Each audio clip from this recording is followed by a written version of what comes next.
Raj Boopathy is a seasoned entrepreneur with 33 years of global business experience, specializing in strategic planning, process harmonization, and goal achievement. His expertise spans profit center management, cost optimization, demand management, and risk mitigation, driving successful sales and marketing initiatives. With extensive knowledge in discrete, hybrid, and process manufacturing, Raj offers invaluable insights into solution design and delivery, providing a 360-degree perspective on end products, and is known for his adept people management skills. He mentors domain experts and software architects and also excels at team building and garners praise for exceptional public relations. Raj is a distinguished consultant in Microsoft Dynamics AX solutions and renowned for delivering successful ERP projects, implementing package software, and managing profit centers with precision, ensuring profitability and project success. And we are joined with him today. And as we prepare to delve into our conversation on the topic at hand, mechanical marvels to global business, Raj's evolution into an entrepreneurship visionary. Here is an exciting twist. Let us tickle his brains first. So, Raj, get ready for a rapid fire round of random words. I'll mention a few, and I would love to hear the first thing that comes to your mind in response without thinking much. If you are ready, let's get started. Yeah. Okay, so here comes my first word, curiosity. Good day, Naveen. Thank you for having me here. For the curiosity, I was born Aquarian, so I kind of get saturated doing repetitive things, right? So there is always a continuous look for what can I learn more and what is there inside of this. So I don't go look at anything that is on top. So I just get more in detail, and I'm always curious to learn more and more. Yeah. Got it. Invention. So basically, I'm a mechanical engineer by profession, you know that.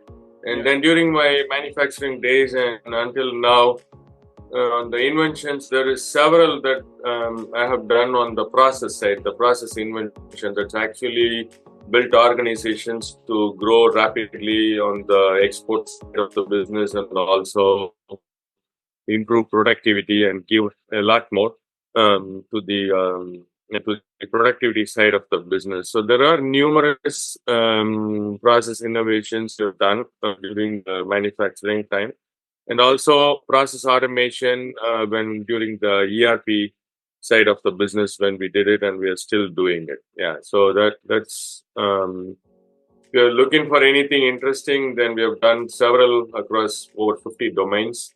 So that will be a large. So yeah, so but I would say mostly in the automotive process industries and valves, engineered mechanical seals, and pumps. We have done several process information automation, especially in the manufacturing of stainless steel. Got it. Past. I was born, brought up, educated, married in India. I am basically from Chennai, Tamil Nadu, and then basically a mechanical engineer. Worked for large auto that makes steering gears and power steering and all of it. And then I moved on to engineered mechanical seals, pumps, valves that did mostly process engineering. Traveled extensively the globe during my manufacturing days, all of Asia mostly, and Middle East, half of Europe. Before, and in the US, before I came in here in 2007, I traveled to Michigan and California. So that's about it. Okay, next is future. Yeah, so it is an interesting thing. So it's been 30 years since I graduated, and I have been through several areas, held various capacities. I started with like an engineer, and now I run a couple of business, and it's been a magnificent ride. Been through several, learned a lot from this wide experience, and there is knowledge. So the future path I have selected is to give back, right? So already I'm a part of volunteering for several organizations. Like we have a large one here in the US, and then we have another one for the Tamil community, which is Tamil Tech Entrepreneurial Council. We have over 300 companies in that. And the future path that I laid out for myself is I want all the experience and the learning that I have got this far to be available for whomever it is required. And that's one reason we built this non-profit platform. And I'm also a founder in the Tamil Tech Entrepreneur Council. So it gives or it helps give young entrepreneurs, seasoned entrepreneurs, a collaborative platform to mentor, network, build a community, and connect well together. Knowledge is free for whoever they want. So I think I would like to pay my way forward in the future, just helping people and giving away what I could. Okay, next is book. This year marks the 10th year of starting Technica X. So we started January 22, 2014. And this year we completed 10 years. And I thought, okay, having been in business and done so many things, what is that we could really do? So in a small way, I started thinking, and then I started like, maybe we should put all the knowledge and thought process into writing. Okay. And I'm not a great writer, but I just started small way writing in ebooks. And this year, at least I'll be doing 5 books. And I already started a lot of my people are in the IT and the world. There is the staff of the business. So I wrote one book, The Flex Factor, for staff augmentation for modern businesses, future factory, implementing process and discrete and process manufacturing with Microsoft Dynamics 365. And then I also wrote a book for HRMS. It's HRMS 360, How to Sustain the Future. And then there is another book. Interestingly, I also put a lot of learning and time in the past 3 years into marketing. And there is a nice book that is called Pixel to Profits, Marketing for Tech Entrepreneurs. So that book would be, I think, can become a New York bestseller if possible. Yeah. Okay, got it. And all the best. Next is aliens. That's something interesting. So, like I said, because I'm a born Aquarian and there is curiosity all the time. So the aliens is one curiosity. Well, there is nothing that is concretely saying today aliens exist, or nothing that is concretely saying aliens do not exist, right? Yeah. So the curiosity of digging in and learning more, is still going on. I try to, wherever there is something like UFOs and aliens, I pay a lot of attention, read through that and understand, hey, if there is life beyond this world, and what is it and how does it really look? I think pretty soon there will be something that we will get to know. And personally, to me, I think there is life beyond it. Just that we haven't found that is how I would consider that. Yeah, that's really an interesting question. Thank you for asking that. Next is universe. Universe, the greatest thing in humankind, like mankind, that is never completely explored, right? So always something incredible happening somewhere, waiting for you to know, right? So I am a nature lover often, and I'm an advanced amateur photographer. Oftentimes, I would take my gears and then go up the mountain somewhere where there's no cell phone signal and explore. Universe, there is a lot of stuff that I've learned, and I have quiet times looking at a lot of the nature and how universe behaves and reacts. I have learned a lot, and it is a fantastic thing that we are born in Earth and we could get to experience universe, right? So yeah, that is one thing. There is a learning every day. I like how the universe offers us a learning, and is an integral part of our life. Yeah, got it. Next is leadership. That is one of the things that I honed, and it took several years to hone myself as with that leadership skills and a leader, right? So to be a leader, there are several things, right? It doesn't come overnight. You learn from your mentors. One thing that is very important, and I have observed, is the leadership is natural. It is not taught. So leaders are born. and then they have the skills from the beginning, because you could really find a leader in a group of people out there, right? So it is easy to identify. Just that honing the leadership skills is more important, because that is what will bring value to people, right? A leader should be with empathy. I think he should have great communication skills, and he should be a visionary, able to lead people, and then with solid directions. And should also be a person who will work along with them, nurture them, and get them along, right? So I think this 3 decades, I have learned these leadership skills with several of my mentors, and they have taught me some excellent things in how a leader should be, right? And the leader is a leader. It really doesn't matter which industry you come from, right? Yeah. Next, life. Life, I like what I do. I like how I do things. I enjoy what I do. So I like life to be interesting. From my engineering days to being an entrepreneur, a visionary, working with nonprofits, all of it, I like everything that I did so far. So there are interesting days, and there are rides that are like roller coasters.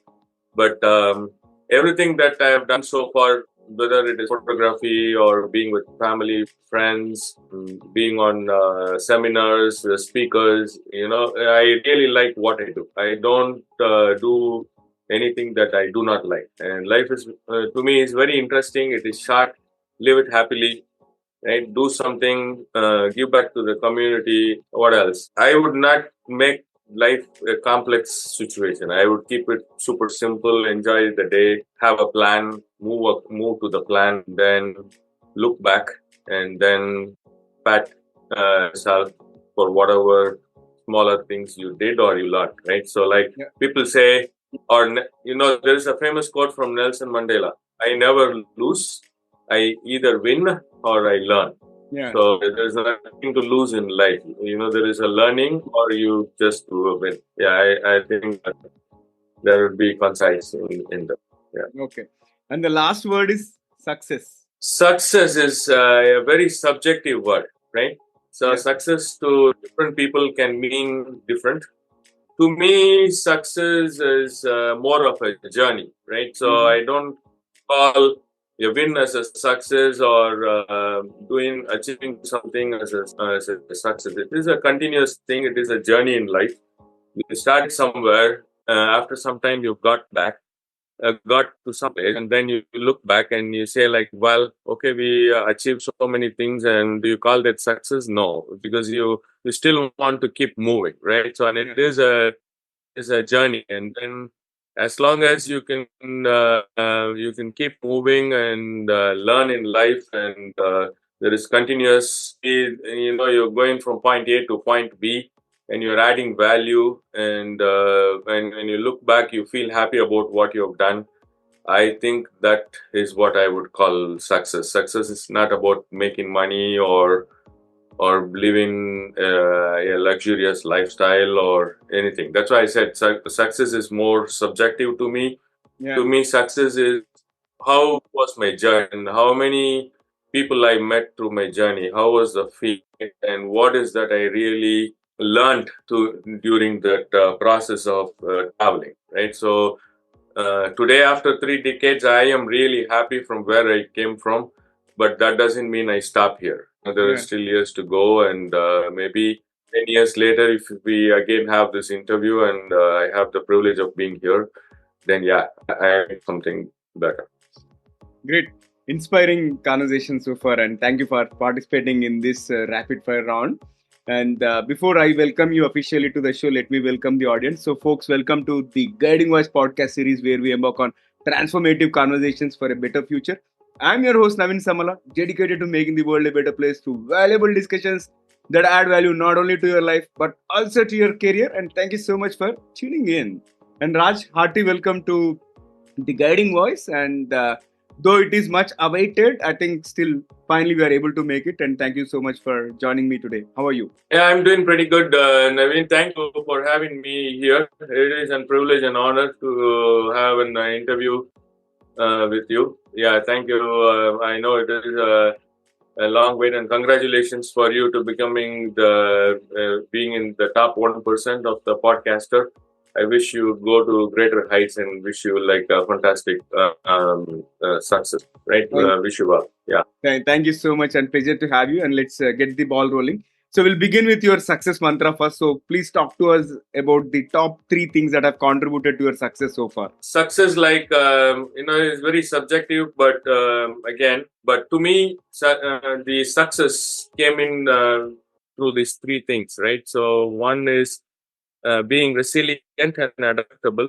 So that means I would, not get to slow down on a setback. So I would slowly working towards getting the problems into smaller problems and then go work on it continuously, and there is continuous learning, and I will quickly adapt.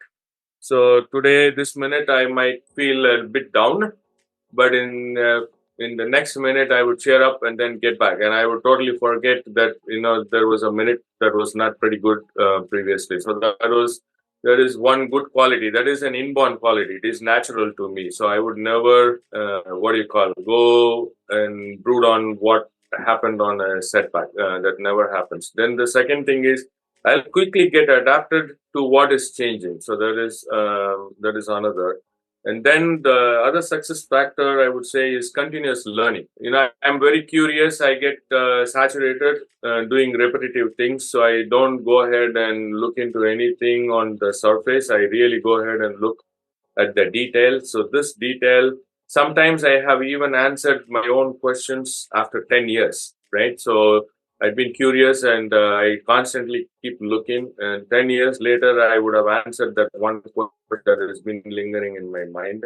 Mm-hmm. Three is the most successful thing is I have built meaningful connections. My network are all like great connections. My mentors, my motivators, my inspirers, my fellow entrepreneurs, friends, well-wishers. I have a fantastic community that I have built over 3 decades in my life. I think these three things put together are predominantly my success factors. The only other I want to really mention is I have built several teams from scratch.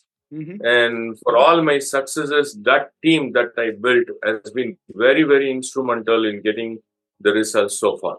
So without the teams and the team members individually, I don't think the success is a word that I want to be happy about, right? So yeah, it is a journey, and there are several people who have traveled through this journey. But the formation of this success factor is basically with what I said. Yeah. Okay. So you have been an entrepreneur for almost a decade, right? So what are some of the toughest lessons that you have learned as an entrepreneur? So the first thing is I am the first entrepreneur from the family. Basically, I came as an engineer. Like I said, people would know my background. So I worked in factories, real time on machines, and very complicated, high precision machines and all. And it was very interesting. And at one point of time, I actually was doing my own kind of manufacturing automation business. And then I inclined towards IT accidentally, right? So I got an opportunity to come into IT, and then, I shouldn't say that. So earlier I tried to get into IT, and I couldn't, in the sense that it didn't gel well for a guy who is in the factory, right? So later, when this ERP and other things got into the market, then I saw, why don't we go ahead and try in this? Because I have got really rich experience in process, and I know manufacturing kind of back of hands. Yeah. So I use my manufacturing skills and hone myself to become a functional consultant for supply chain and manufacturing, right? So then I came into the US. There is a lot more, just to keep the interview shorter and get to the point. So then, at one point of time, I worked for a large company that did ERP implementation for Microsoft Dynamics, and I was heading delivery for them. So since my college days, this entrepreneurial thing had been there, right? So I started in a small way as soon as I graduated with a friend. We grew really fast. It was unbelievable, but we didn't have the money that time, right? No. So we had to drop and go back to work. Then after some time, when everything was good, we again started this one on a different note, different business, and again we grew really fast. Again, we didn't have money. Then we said like maybe this is not for us, right? And then we went and took back employment. My other friend, he moved on, and when I came in here, so at one point of time, it was too much. Then I thought, okay, what are we doing? And then even when I was heading delivery for the company, my boss knew that, I had this entrepreneurial thought, and he would always support me. Like, anytime you want to do this, tell me and I'll help you. So there was one day. So a lot of people quit flights in the airport. I quit my job in the airport. I came back and I started this company. So in the entrepreneurial world, there is a lot of learning, right? So it is not easy like how you see in the movies, but it is interesting, right? So there is a lot of learning. If you like what you do, I tell you, this entrepreneurial thing is like a very, very interesting and learning thing. And I love what I do. I am very passionate about what I do. I really want to do something on my own. And the lessons, if you really say, you need to be resilient. It is a magnificent ride. There is a lot of ups and downs, and it will teach you life lessons that you can't go and read from a book or experience from someone saying it, right? You could really learn life lessons. It will make you stronger, and it will make you a leader. It will make you a community builder. It will make you a person whom that you could build economy. You could give jobs to others. You could make families. There are a lot of things that comes as part of the entrepreneurial thing. I think it is a wonderful feeling and experience, and that that never lets you sleep, in the sense like not physical sleep, but you are constantly looking for where is the change, like where is my cheese. You just keep looking again and again, and then you keep moving. You connect with more people. I think it is a fabulous and a wonderful thing. Okay. Now let's talk a little bit about your background. So please share with us a little bit about your upbringing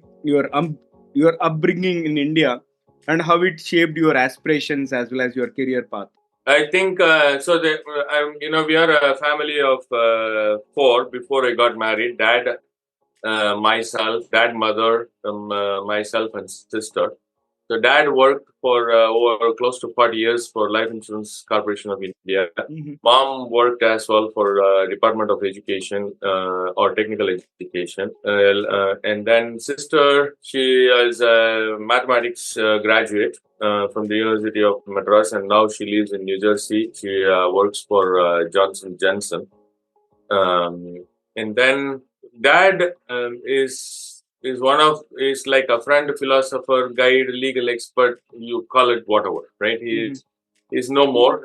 He passed away. He would have been really happy seeing me in this interview today. But he is one of the best or an unfilled vacuum in my life. He's how do you say, like, you talk any topic, you'll talk like a friend, if you talk like a legal thing, he'll talk like, he's fantastic. That he's been very inspirational in telling me, like, you don't have to worry, go do what you want. And he will he'll admire, because I'm the first generation kid who nobody in the family do business, right? Everybody worked either for a company or did something. And the second most important person, after getting married, and is my wife. I think if not for her, I wouldn't be sitting here in front of you.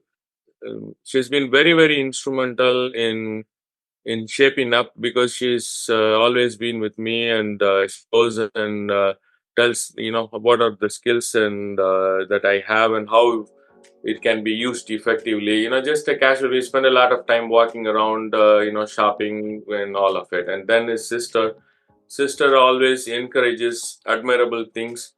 And we are a fun-loving family. I'm very humorous by nature, right? So although I have a lot of vision and all of it, I like spending time with friends, with family, cracking jokes. I'm a very humorous kind of person. If you talk to any of my known circles, they'll tell you. Yeah, so that is about the family and the past. If you're looking for some more, then I have twin girls, Sweta and Sneha. So they were born in India, but they got here educated in the US.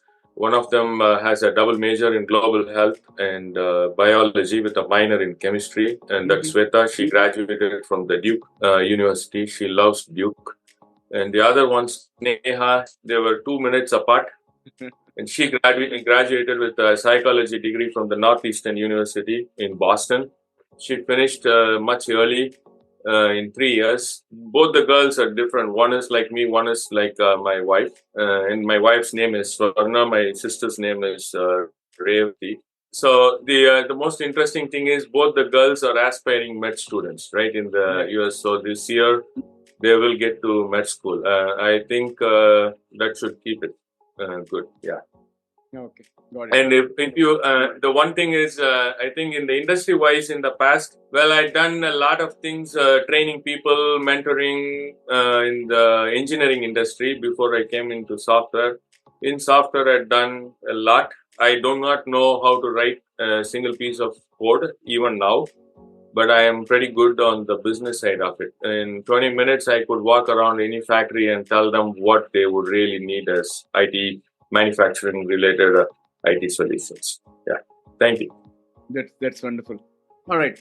So from India, you have moved to the US, and again, moving from India to US is a significant transition, especially in those days. I think you moved in 2007. And what were some of the most challenging aspects of adapting to a new culture, and how did you overcome them? I think this is a real very interesting question. Different people move under different scenarios, right? So Yeah. I moved with manufacturing and mechanical engineering background, not with an IT background. So when I was working in India, I worked for an American company, in collaboration with an Indian partner, which was Sanmar Engineering, and the company's name was Close-Up. So they had headquarters here in Kalamazoo, Michigan, and another factory here in Temecula, California, right? During the summer days, I would come to Michigan, and in the winter time, I'll come to California. So in 1996, as part of, I started traveling to the US, and this was because, like I said, we have, I was employed at Sanmar Engineering, which is, we had the company's name is Close-Up, and they had a headquarters in Kalamazoo, Michigan, and also in Temecula, California, right? So during those days, for engineered mechanical seals, and to learn technology and to come implement in India. So we travel extensively throughout the world. So where the Flowserve's concept is, wherever a component is manufactured, they shouldn't be engine. Mm-hmm. So you need to go ahead and do the process innovation that you know what material, what tool, and how do you program it and cut it. And these are one-off components. It's not like mass production, and they are made of stainless steel alloys, very difficult and challenging to machine. So we built several process innovations that we go and learn and have a team of manufacturing engineers that will go ahead and put this into place. And anywhere in the world, you should be able to download from the server. We used the same machines, the tools and all of it, and it was a wonderful experience to do that, right? So that was something happened during my early days. Because of that, moving into the US was a little easy, but after I came in here for work, it was totally different because I came for an IT job and I again landed in Chicago, but this time it was a different thing because I came in the middle of winter with two little girls when they were 4 years old, I guess. And then in the morning, and we came the previous night and we stayed in the hotel. And in the morning, they woke me up and said, like, everything else is white in this place. And then I opened up, like, what is white? And I saw all the snow all over. And then this freezing wind chill in Chicago was a different experience. How do I say, the gears that you would need here to live in Chicago. The shoes that I bought from India didn't even last me 2 days. The sole would just go away, put my foot under the snow. It was really interesting. And then you have to walk because when you first come into US, it's not very easy, and you don't have a car. You have to rely on public transport, and from the place that you stay to the public transport, it is quite a walk.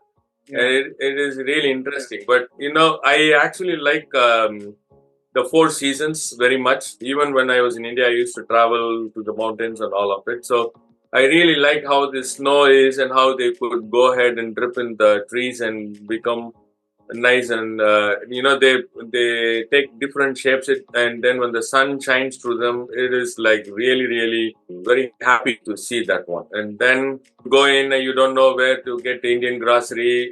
It is a learning. So Yeah. I think for us, it was a lot of personal experience that we kind of explored.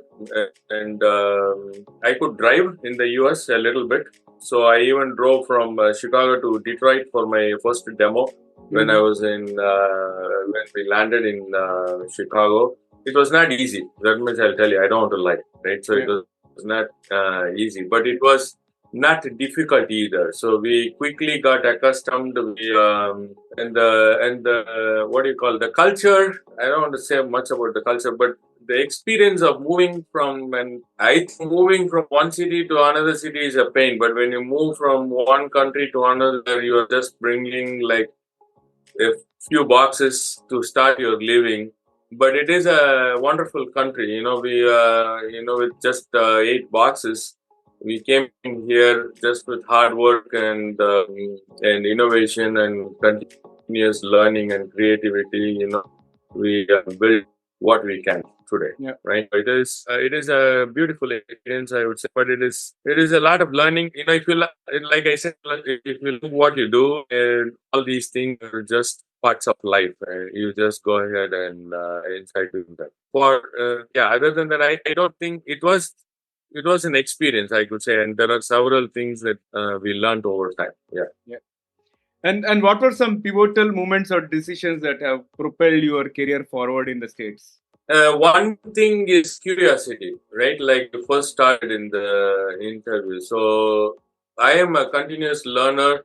When I started, always, I see a holistic picture. I don't go ahead and say like, okay, what for today, what for tomorrow, and are we happy with what? And my mind never says that one, right? So I always say like, okay, we are doing this, and then what do we do next? What earlier I told you. So I don't like doing repetitive tasks. Yeah. I get saturated of doing the same thing. I want change. I want different things. I want to do a lot. So that actually goes when I'm doing something. I constantly think like, okay, how can we do this better? Where can we take this? I kind of think like an ecosystem, and then build my ecosystem, or build my vision and towards that ecosystem, and then try to deliver. And then, like I also told you, dad and wife and sister and mother were all instrumental, right? In the later days, but in the earlier days, it was mostly my mentors. So I had several mentors. I had Yaman Radhakrishnan or my first mentor was Lakshmi Narayanan from Rani Madras, and then my second one was Yaman Radhakrishnan from Samar Engineering, my own president from FlowServe, V. Ramesh, and then I had when I was working for Sundaram Infotech, I had Raghu Jayaraman. He taught me sales, negotiation, marketing, customer relations, several of it. And then finally, Sashi, when I worked for Sologenics, he's an Indian American as well. Has a double master's with the U Chicago and Northwestern. I learned a lot on how to do profit centers from him. So towards throughout my journey, there are several things. It is just not my thought process, but there has been a lot of handholding as well. And to me, in life, at every part, somebody has to help you move from point A to point B. Right? I think a lot of mentors and even your family support has helped you take some crucial decisions and help you in terms of reach where you are today. So now let's talk about the culture aspect. When I say culture, like I'm more curious to understand how do you balance integrating into American society while maintaining your cultural identity and heritage from India? I think that is a really a great question. Culture has taught me several things and more to become a person, right? Because in my early days and even during my consulting days in ERP, I have traveled extensively. During my consulting days, I would travel over 100,000 miles a year. I have a lot of learning in culture. I work with diverse people, diverse culture. And when I travel, not only I travel for work, I take a couple of days off and I travel to nearby places. I talk a lot to people, right? So naturally, I like talking to people. I get connected really well, and then it can be any subject. It really doesn't matter. I would just go and talk to a person in a railway station, in an airport, in like a hillside, in a tea shop. It really doesn't matter. I just like talking to people because I learn a lot from the observance because different people's thought process are different, and some people like reading books. I like talking to people and getting the observance from what their thought process is, right? So this culture thing in the US is like a really great thing. When you move from India to here, the slang is one thing. You don't know the nuances of the slang. And then I have been in some embarrassing situations as well when not knowing the slang. And the way we say that in India and how we say that in the US is quite different. And I don't want to say it here, but people used to keep smiling. And after the sessions, I would ask them, like, why were you guys all smiling? And then they'll say, like, okay, you can't say this one in this country because it means something different. Mm-hmm. And after some time, it kind of helped.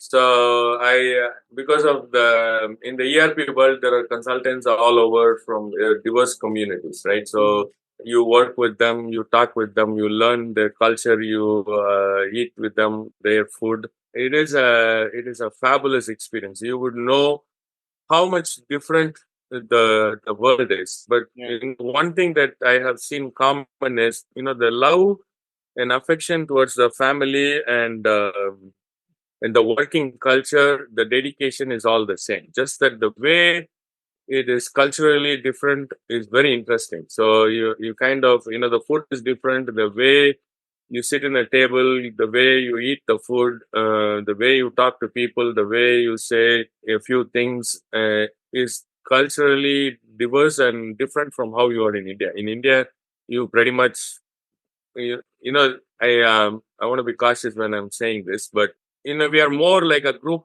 and a family, and we live together like what do you call a society or a kind, right? So here it is a little different. So yeah, but there is a lot of learning, and I'm blessed to have a lot of diverse community friends in my circle. Yeah. Okay.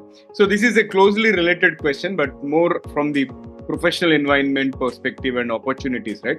So in your experience, how do these professional environments and opportunities in the US compare with those in India, especially in your field of work, and what you like, what you don't like? That's again a very, very interesting and a valid question for this time of the decade, right? Because so the first thing, why people come into the US is because this is land of opportunities, right? Yeah. So everybody here is building the American dream, right? Here there is a lot of openness. It's easy to put your thought process to work. obviously you need to do hard work because there is a lot of competition and you need to shine out. You got to do something different here. You can't beat the same bush and then get something out. So you got to be innovative. Your thought process.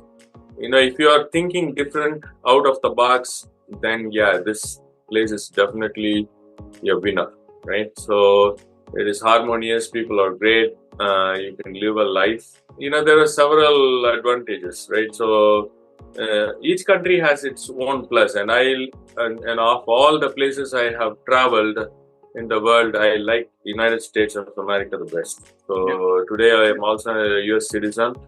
I love my country now. And what else? So if you compare India with US, India comes, I was born there, so that is the mother country, and there is a rich cultural heritage.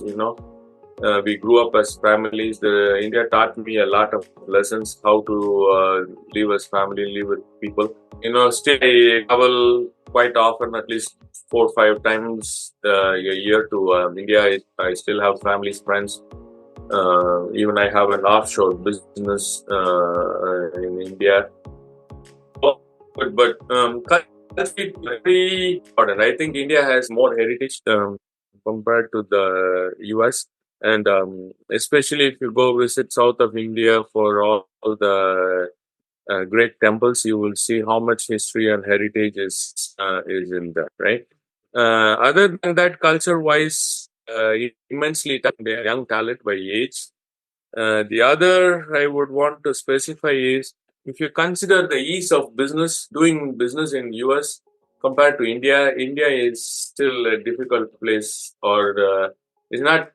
You can't just come and do as simple as how here in 10 minutes you can get a company, you can apply for the company, and within a couple days you could get the company to be opened, and then you don't need to go really in person to do anything.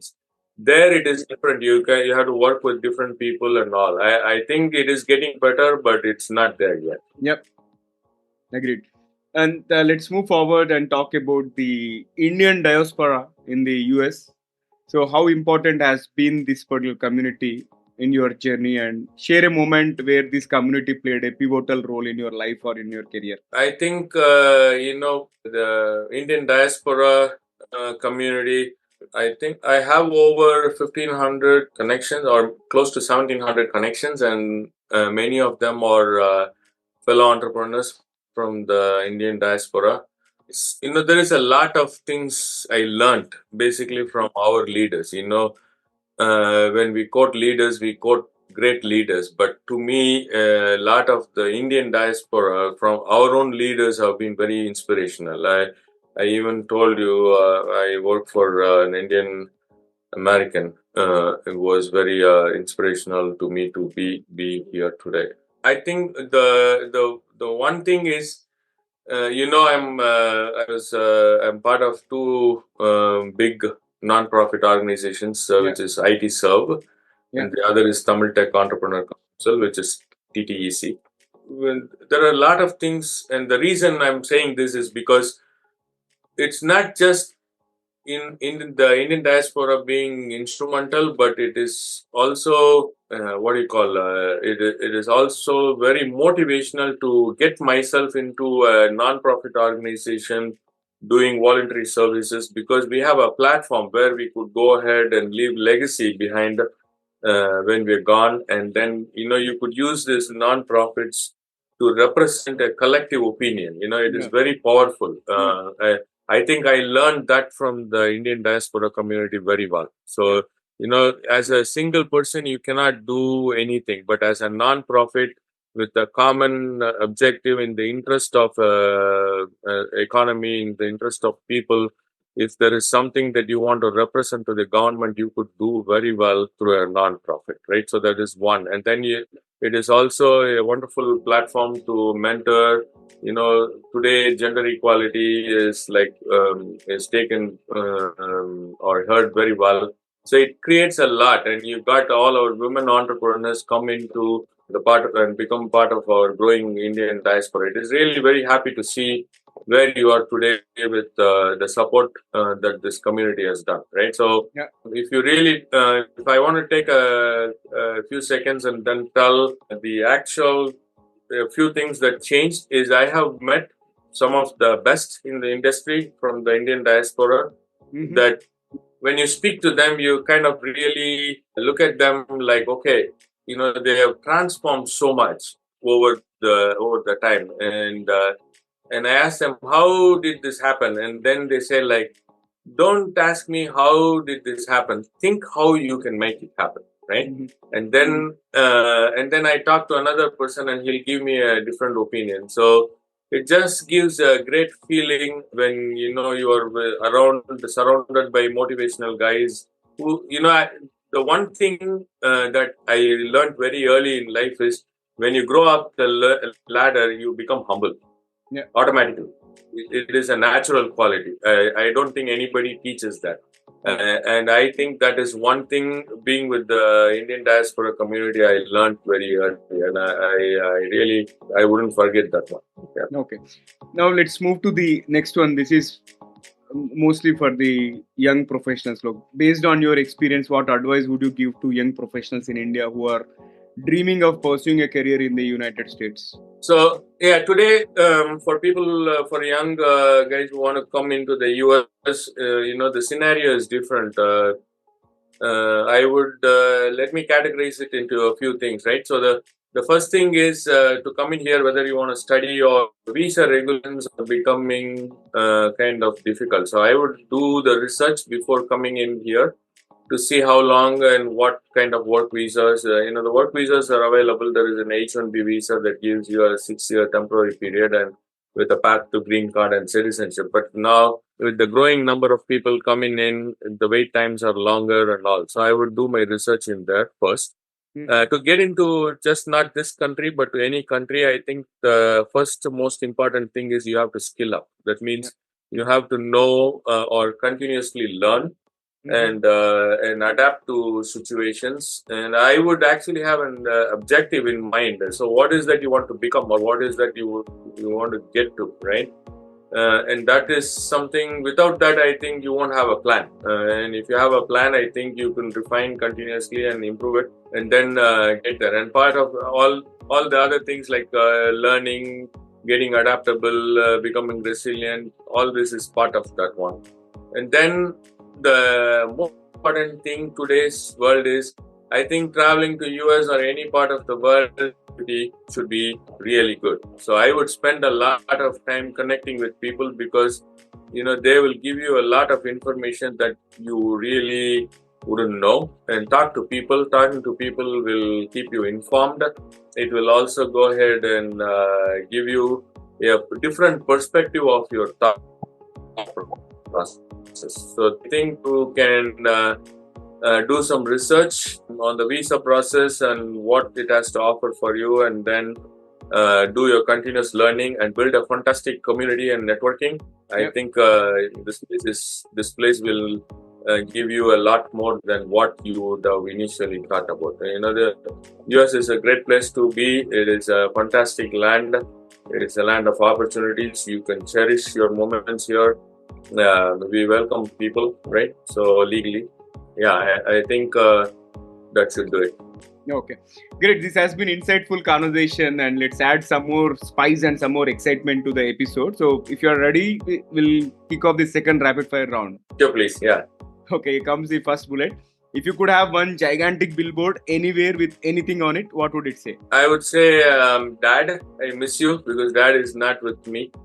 So at least if any time I can see that board, that'll remind me. If you give me two, then I would put my other famous one, Friends or Treasures. That was said by Horace Burns. I love being with friends. So yeah, I think those are the only two. Both are profound. And if you could swap your life with someone for a day, who would it be and why? Man, you're asking like really interesting questions. So I think I want to say it in a really humble manner, because I come from south of India. We have farming and all of it. I think one thing in life today people don't appreciate you appreciate all the gadgets and the electronics and the luxurious stuff and all, but I don't think people think a lot about where the food really comes from, right? Because I have seen a lot of agriculture and all, and I would, with no cell phones, nothing, no internet, nothing, I would put myself into a farmer's place, be with what in the soil, and so it gives a great. I'm not saying just for saying this, and I mean it, right? So when you step into the soil with all of this, you connect with this land, and you appreciate the food that you get. Man, I tell you, it is really tough. I have seen that real time.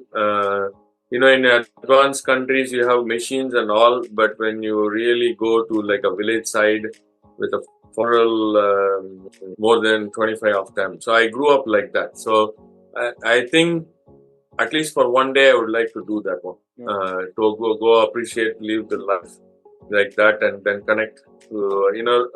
I want to thank the mother soil for feeding us, and I think if I have the opportunity to swap, then I will do that for sure. I can still do it, and I think I'll do it one day. That's great. And can you describe yourself in just one word? Like I said, I am funny, humorous, and a visionary. Yeah, so that's 3 words, but I think it still makes sense.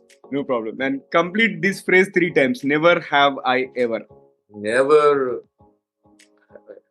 So I have never missed an opportunity or never missed an opportunity to thank my family for everything they've done. The gratitude, I have never forgotten that one. The next one is I never forgotten to say I love you to my wife and kids. I never forgotten or never missed an opportunity to be with friends. Whenever there is like a friends meet, I would never miss that. I would be there. Okay, great. And if you could invite 3 people to your dinner table, who would it be?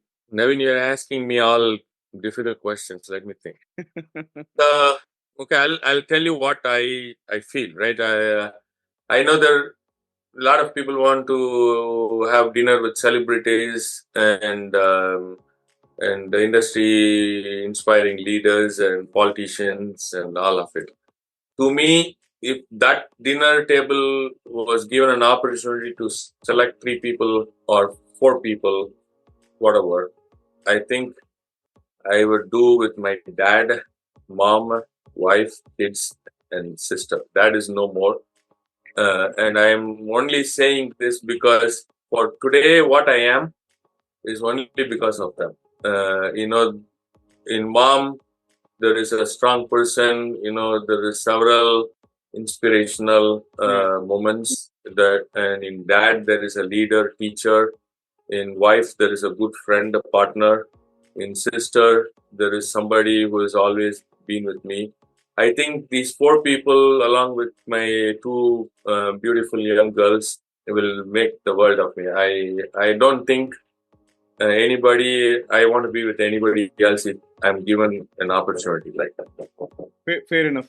And here comes the last bullet out of rapid fire. What is one electronic gadget that you'd like to see or invent yourself? First, I'll away from the electronic gadgets as I go. But to answer this question, I think somebody can invent it, find it. Because I live here in the US, this gun shooting, people ran for no reason, innocent people kind of die. Yeah. So if somebody can come with an innovative control thing, and only people who have their own guns and with all these gun controls and all, if something that can put fantastic control in place, so that doesn't fall in the wrong hands, and then we end up killing innocent people, I will be really happy about it. So something related to smart gun handling with biometrics, that can read your mind and kind of stop your insane thinking of go shoot right now. If that can be stopped, because the laws are very different in the country. If somebody can only find a gadget, I think it will put that in a really sweet spot. Yeah. Yeah. Got it. I think that's a great one. And let's flip back to the mainstream. So, what is one piece of cultural wisdom from India that you believe can benefit society in the States? And how do you apply it in your life and work? I think there are several in India. You know, we are very rich in heritage. We are over 3,000 years in cultural heritage. But the one thing, like I said, my all my days I'd been very successful only because of the teams that I built. Right. So if not for them, I'll not be here. I think part of the team building is living together like a society, right? In Tamil, we say like kutam, right? Um, being together like a society, it creates harmony, it creates peace. It kind of tells you how you can help each other, support each other in difficult times, give all of it. I think it is there in the US, but it is not. You know, our families in India are like large, right? It is not like really small, and it has a rich cultural heritage. It has a lot of ancestral values.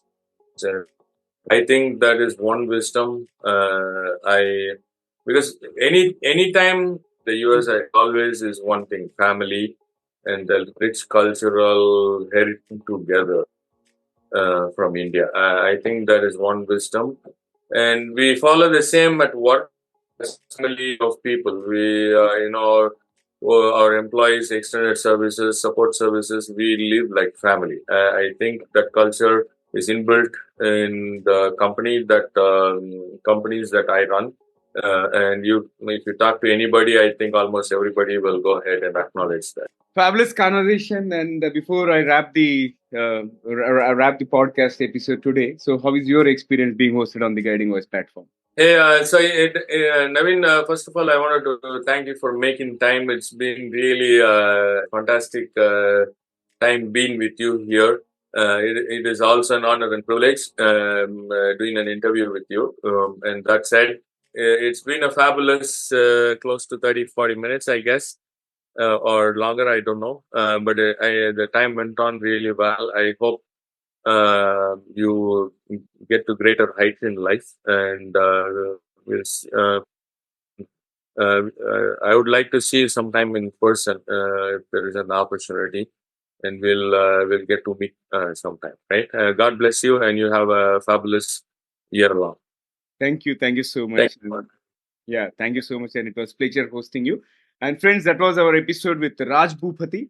And before we jump into the fun trivia section, we have a quick request for you. In case if you haven't already subscribed to the Guiding Voice podcast, request you to subscribe to our podcast from wherever you have tuned in, because subscribing keeps you updated on new episodes. And also, if you have enjoyed the conversation and found it useful, please share with at least 3 of your friends or colleagues who would also like TGV, the Guiding Voice. So spread the knowledge and help others grow just like you. And now let's cruise into the trivia segment of today's episode. And today's trivia is about land of opportunity. You might have heard Mr. Raj mentioning about US being the land of opportunity. I thought I would give you a few snippets about why America is known as the land of opportunity. Because due to its foundation on the ideals of freedom, economic prosperity, and also social mobility. And its history is marked by European colonization for new beginnings, expansive westward growth under the belief in manifest destiny, and also transformative economic development during the Industrial Revolution. And the nation attracted waves of immigrants seeking better lives, drawn by job opportunities and the promise of upward mobility, and the essence of the American dream. America's culture of innovation and entrepreneurship further solidified its status as a place where hard work and determination can lead to success, making it a beacon of hope and possibility of people worldwide. And let me tell you one metric which is very, very, very, very alarming. As of January 2022, the United States is home to over 44 million immigrants, making it the country with the highest number of immigrants globally. In fact, by mid 2024, it has already crossed 50 million immigrants. So that's it for today. Thank you so much for tuning in and also for being part of our awesome TGV community. Folks, we would love to hear from you. So do not hesitate to share your ideas, feedback, and also topic recommendations or guest speaker suggestions either through email or you can also contact me through social media. Let's create content that resonates with you. I'm your host, Naveen Samala, a lifelong learner, and my goal is to have impactful conversations that improve not only your life but also your career. And until next time, take care, stay inspired, and remember the future holds great things because the best is yet to come. Goodbye for now. See you in the next episode with another amazing guest. Take care, guys.